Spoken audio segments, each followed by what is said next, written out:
தேர்தல் தேதியை 75 நாள் தள்ளி வச்சா போதும். இது ஏடிஎம்கேயும் டிஎம்கேயும் பிஜேபியும் காங்கிரஸும் இந்த உலகத்தில் எந்த ஒரு அரசியல் கட்சியும் சாதிக்காத சாதனையை ஜெயபாண்டி சயின்டிஸ்ட்டு சாதித்து காட்ட தயாராக இருக்கிறேன். 20/4/2026 வாய்தாவில் 680J நீதிமன்றம் தேர்தல் தேதியை தள்ளி வைக்க வேண்டும் என்றது தான் இந்த வீடியோவை நான் பதிவு செய்கிறேன். ஸ்கூல்ல வேலை நடக்காது, கவர்மெண்ட் ஆபீஸ்ல சரியா வேலை நடக்காது, ஹாஸ்பிட்டல்ஸ்ல வேலை நடக்காது. அதை விட இதுதான் உங்களுக்கு முக்கியமா இருக்கா?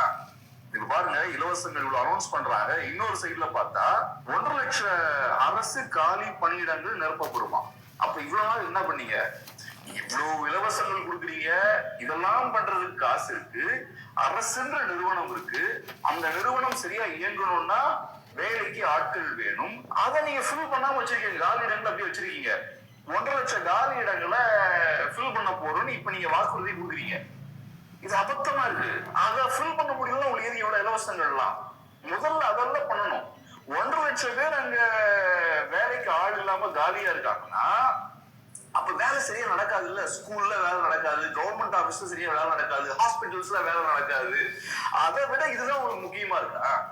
இப்ப பாருங்க, இலவசங்கள் இவ்வளவு அனௌன்ஸ் பண்றாங்க. இன்னொரு சைட்ல பார்த்தா 1.5 லட்சம் அரசு காலி பணியிடங்கள் நிரப்பப்படுமா?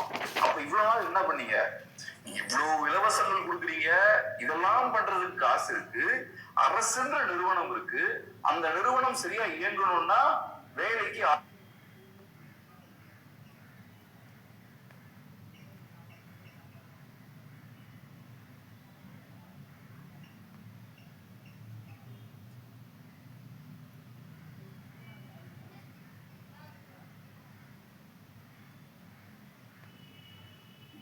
பொருளாதார அறிக்கை.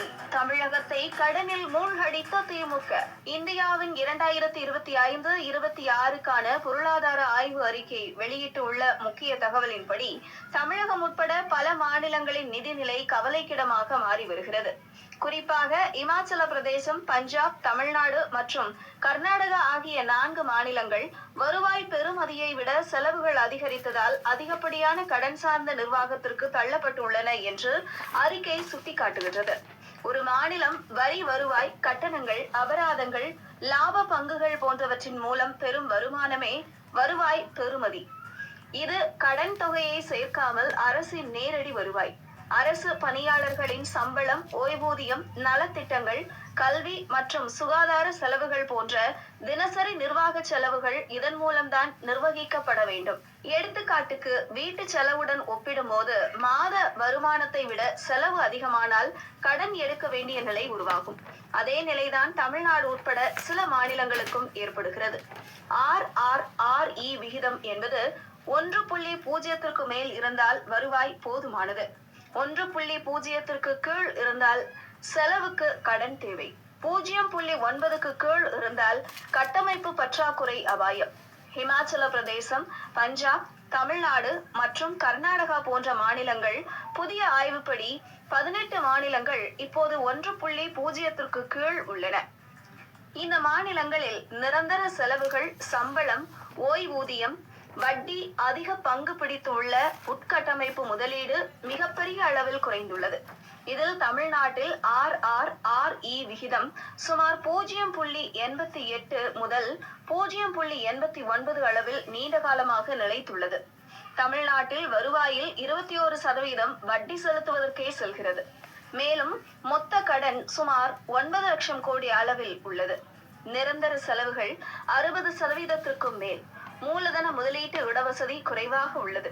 இது குறித்து பொருளாதார நிபுணர்கள் கூறுகையில், மாநிலத்தில் வருவாய் குறைவு காரணமாக கடன் பெற்று சம்பளம் செலுத்தும் சூழல் உருவாகி இருக்கிறது. மாநிலத்தின் கடன் அதிகரிப்பு காரணமாக வட்டி சுமை உயர்வு ஏற்பட்டுள்ளது. மேலும் வட்டி சுமை உயர்வு காரணமாக உட்கட்டமைப்பு முதலீடு குறைவாக உள்ளது. மேலும் முதலீடு குறைவு காரணமாக வளர்ச்சி பாதிப்பு அடைந்திருக்கிறது. இதனால் எதிர்கால வருவாயும் பாதிக்கப்படும் அபாயம் உள்ளது. அதே நேரத்தில் சில மாநிலங்கள் வருவாய் சூழல் திறன், டிஜிட்டல் வரி கண்காணிப்பு, கட்டுப்படுத்தப்பட்ட செலவு திட்டங்கள் மூலம் RRRE விகிதத்தை 1.0 மேல் வைத்துள்ளன என்றும் அறிக்கை குறிப்பிடுகிறது. மேலும் நிதி திட்டமிடலில் வருவாய் கணிப்பு, கட்டுப்படுத்தப்பட்ட நிரந்தர செலவு, நிலையான முதலீட்டு திட்டம் ஆகியவை தற்போதைய கட்டாயமாக உள்ளது. இல்லையெனில் கடன் சுமை அதிகரித்து வளர்ச்சி வாய்ப்புகள் குறையும் அபாயம் உள்ளது என தமிழகத்தை எச்சரிக்கிறார்கள் பொருளாதார நிபுணர்கள். கவலைக்கிடமாக தமிழகம். வெளியான பொருளாதார அறிக்கை. தமிழகத்தை கடனில் மூழ்கடித்த திமுக. இந்தியாவின் 2025-26க்கான பொருளாதார ஆய்வு அறிக்கை வெளியிட்டுள்ள முக்கிய தகவலின்படி தமிழகம் உட்பட பல மாநிலங்களின் நிதிநிலை கவலைக்கிடமாக மாறி வருகிறது. குறிப்பாக இமாச்சல பிரதேசம், பஞ்சாப், தமிழ்நாடு மற்றும் கர்நாடகா ஆகிய 4 மாநிலங்கள் வருவாய் பெறுமதியை விட செலவுகள் அதிகரித்ததால் அதிகப்படியான கடன் சார்ந்த நிர்வாகத்திற்கு தள்ளப்பட்டுள்ளன என்று அறிக்கை சுட்டிக்காட்டுகிறது. ஒரு மாநிலம் வரி வருவாய், கட்டணங்கள், அபராதங்கள், லாப பங்குகள் போன்றவற்றின் மூலம் பெறும் வருமானமே வருவாய் பெறுமதி. இது கடன் தொகையை சேர்க்காமல் அரசின் நேரடி வருவாய். அரசு பணியாளர்களின் சம்பளம், ஓய்வூதியம், நலத்திட்டங்கள், கல்வி மற்றும் சுகாதார செலவுகள் போன்ற தினசரி நிர்வாக செலவுகள் இதன் மூலம்தான் நிர்வகிக்கப்பட வேண்டும். எடுத்துக்காட்டுக்கு, வீட்டு செலவுடன் ஒப்பிடும்போது மாத வருமானத்தை விட செலவு அதிகமானால் கடன் எடுக்க வேண்டிய நிலை உருவாகும். அதே நிலைதான் தமிழ்நாடு உட்பட சில மாநிலங்களுக்கும் ஏற்படுகிறது. RRRE விகிதம் என்பது 1.0க்கு மேல் இருந்தால் வருவாய் போதுமானது. 1.0க்கு கீழ் இருந்தால் செலவுக்கு கடன் தேவை. 0.9க்கு கீழ் இருந்தால் கட்டமைப்பு பற்றாக்குறை அபாயம். இமாச்சல பிரதேசம், பஞ்சாப், தமிழ்நாடு மற்றும் கர்நாடகா போன்ற மாநிலங்கள் புதிய ஆய்வுப்படி 18 மாநிலங்கள் இப்போது 1.0க்கு கீழ் உள்ளன.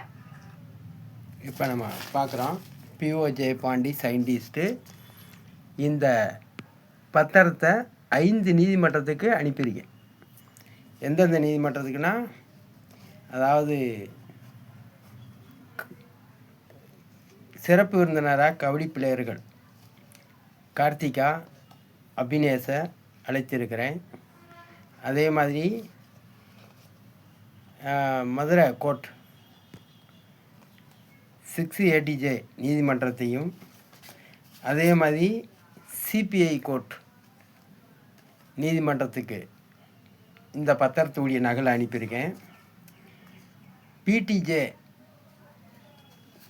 நீதிமன்றத்துக்கு ஒரு நகல் அனுப்பியிருக்கேன். அதே மாதிரி ஜெயம் 2, ஜெயம் 1க்கு அனுப்பியிருக்கேன். மொத்தம் 5 நீதிமன்றத்துக்கு ஜெயபாண்டி சயின்டிஸ்ட்டு இந்த பத்திரத்தை அனுப்பியிருக்கேன். அதுக்கு வேண்டிய அக்னாலஜ்மெண்ட் கார்டு, ஒப்புதல் அட்டையும் நான் அதில் காமிச்சிருக்கிறேன். நாளை 20ஆம் தேதி காலை 20/4 திங்கட்கிழமை அன்று வாய்தா தேர்தல் தேதியை தள்ளி வைக்குமாறு மதுரை 6ATJ நீதிபதியை கேட்டுக்கொள்கிறேன். நீங்கள் என்னுடைய பத்திரத்தை திருப்பி அனுப்பியிருந்தால் நான் வழக்கறிஞரை வைத்து கேஸ் தொடுத்திருப்பேன். ஆனால் நீங்கள் என்னுடைய பத்திரத்தை திருப்பி அனுப்பலை, வாங்கிக்கிட்டீங்க. 5 நீதிமன்றமும் கையில் வச்சுருக்கீங்க. அதனால் தேர்தல் தேதியை 75 நாள் தள்ளி வைங்க. எந்த ஒரு நாட்டிலையும் ஒரு தினக்கூலி ஜெயபாண்டி சயின்டிஸ்ட்டு படிக்கிற பிள்ளைக்கு சம்பளமும் 10, 11, 12 படித்த பிள்ளைக்கு வேலை வாய்ப்பும் கொடுக்க இருக்கிறேன். கொடுக்க தவறுனா 1 கோடி ரூபா அவதாரம் நான் கட்ட தயார் என்று பத்திரம் மூலமாக எழுதி பல முறை நேரடியாக கொடுக்க போகும்போது வாங்கவில்லை. அதனால் என்னுடைய மாணவ வழக்கறிஞர், நீங்கள் ஜெயபாண்டி சார், நீங்கள் அக்னாலஜ்மெண்ட் கார்டோடு இணைக்கப்பட்டு இந்த 5 நீதிமன்றத்துக்கு அனுப்பிடுங்கன்னு சொன்னாங்க. அதேமாதிரி அனுப்பிட்டேன். தேர்தல் தேதியை தள்ளி வைப்பாங்க. தேர்தல் நடத்துறதுக்கு 3 நாளைக்கு முன்னாடியே உங்களுக்கு வாய்தா வச்சுருக்காங்க. நீங்கள் போய் இதை வலியுறுத்துங்க. இல்லை செல்லூர் மேலத்தோப்பு ஓட்டு பூத்தில் பிரச்சாரம் பண்ணுவேன்னு சொல்லுங்கள். நன்றி, வணக்கம். அடுத்த டேக்கில் பேசுவோம்.